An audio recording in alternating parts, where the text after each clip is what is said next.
નમસ્કાર દર્શક મિત્રો, જી ટીવી ગુજરાતી ન્યૂઝમાં આપનું હાર્દિક સ્વાગત છે। હવે જોઈશું સમાચાર વિગતવાર।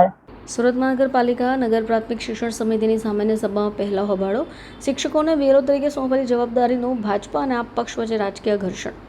સુરત મહાનગરપાલિકા સંચાલિત નગર પ્રાથમિક શિક્ષણ સમિતિની સામાન્ય સભા પહેલા જ ભારે હોબાળો જોવા મળ્યો। આપ પાર્ટીના કાર્યકર્તાઓએ કચેરી બહાર પ્લે કાર્ડની સાથે વિરોધ પ્રદર્શિત કરતા જોરદાર સૂત્રોચ્ચારો પણ કર્યા। શાળાના શિક્ષકોને બીએલઓ તરીકે કામ સોંપવામાં હોવાથી બાળકોના અભ્યાસ પર પ્રતિકૂળ અસર થશે એવો મુખ્ય આરોપની સાથે કાર્યકર્તાઓએ આંદોલન કર્યું। વિપક્ષના નેતાઓએ આરોપ લગાવ્યો કે શિક્ષકોને બીએલઓની ફરજો સોંપાતા તેમના પર કામનું ભારણ વધ્યું, બાળકોના ભણતરને ગંભીર અસર થઈ। વિપક્ષે આક્ષેપ કર્યો છે કે 70% જેટલા શિક્ષકો બીએલઓની કામગીરીમાં જોતરાયેલા છે। આ શિક્ષકોને ભારે માનસિક ત્રાસ અપાય છે। ઇલેક્શન કમિશન અધિકારીઓએ શિક્ષકોને ધમકીઓ પણ આપે છે। જો શિક્ષકો શાળામાં મળી આવશે તો કાર્યવાહી કરવામાં આવશે। અત્યાર સુધી અંદાજિત 8 શિક્ષકોએ બીએલઓ કામના તણાવને કારણે આત્મહત્યા કર્યા હોવાનો દાવો પણ છે। શ્રદ્ધાંજલિ આપતા વિપક્ષે જવાબદાર તંત્ર સામે ગુસ્સો વ્યક્ત કર્યો। વિપક્ષની માંગ અનુસાર શિક્ષકોને માત્ર વર્ગખંડમાં જ રાખાય અને ભણતરની કામગીરી પરથી અન્ય ભાર દૂર કરવામાં આવે તેવું પણ તેમણે નિવેદન આપ્યું હતું। શરૂઆત તો મેં બીએલઓ ની કામગીરી, એસઆઈઆર ની કામગીરી દરમિયાન જે આદરણીય શિક્ષક મિત્રોના અવસાન થયા છે એમને શ્રદ્ધાંજલિ પાઠવીને કરી। બે મુખ્ય માંગણીઓ હતી। પ્રથમ માંગણી કે બાળકોનું ભણતર બગડી રહ્યું છે, સરની પ્રક્રિયા થવી જોઈએ, બિલકુલ થવી જોઈએ। અમારી પાર્ટી પણ એમાં સહકાર આપી રહી છે, પણ શિક્ષકોના ભોગે અને ભણતરના ભોગે નહીં। બાળકોનું ઓલરેડી કોરોનામાં 2 વર્ષ બગડ્યા છે।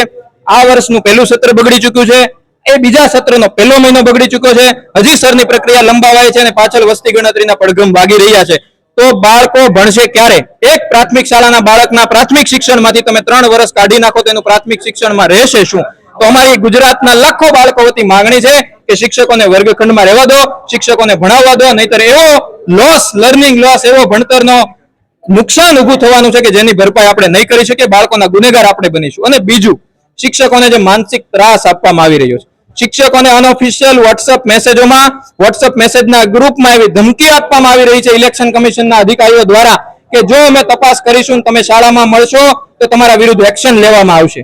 અરે શિક્ષક શાળામાં ન મળે તો ક્યાં મળે? વિશ્વગુરુ બનવાના સપના જોતા લોકો ગુરુને વર્ગખંડમાં રહેવા બદલ નોટિસો પાઠવી રહ્યા છે, ધમકીઓ આપી રહ્યા છે। તો અમારી માંગણી છે કે તમારામાં તાકાત હોય તો તમારા લેટર હેડ ઉપર ઓફિશિયલી શિક્ષકોને ઓર્ડર કરો, પણ તમારામાં તાકાત નથી, તમે કાયર માણસો છો, એટલા માટે શિક્ષક જેવા નબળા કર્મચારીઓને બિચારાને દબાવવાની કોશિશ કરી રહ્યા છો, એટલા દબાવી રહ્યા છો કે પોતાના જીવ ગુમાવવો પડે। અત્યારે મારી પાસે નહીં, તમારી વાત સુરત શહેરની વાત કરીએ, સુરત શહેરના હું એવું માનું સમિતિના 70% શિક્ષકો અત્યારે સરની કામગીરીમાં છે। વાત કરીએ તો 18 ડિપાર્ટમેન્ટનો સ્ટાફ આમાં જોડવાની વાત છે, એવો પરિપત્ર છે। હા, એમાં તમે કહો છો કે 70% થી વધુ શિક્ષકો જ છે, તો કઈ રીતે મૂલવો છે? હું એ જ કહું છું। અંદર એવી વાત કરાવે કે શિક્ષકો કે બધું કામ ચીવટથી કરે ને, એટલે તો એનો મતલબ એવો છે કે બાકીના બધા ચીવટથી નથી કરતા। બીજી વસ્તુ, એક અગત્યની વાત, એક બાજુ વારંવાર એમ કહેવામાં આવે છે કે બાંગ્લાદેશી ઘુસપેઠિયા ઘૂસી ગયા છે। બિલકુલ ઘૂસી ગયા હોય તો એને કાઢવા જોઈએ, હું ના નથી પાડતો, પણ એ ઘૂસી ગયા છે તો એ પોલીસની નાકામી છે। પોલીસના કર્મચારીઓને સરમાં લગાડો, ભૂલ પોલીસની, અને ભોગવે અમારા શિક્ષકો અને અમારા બાળકો।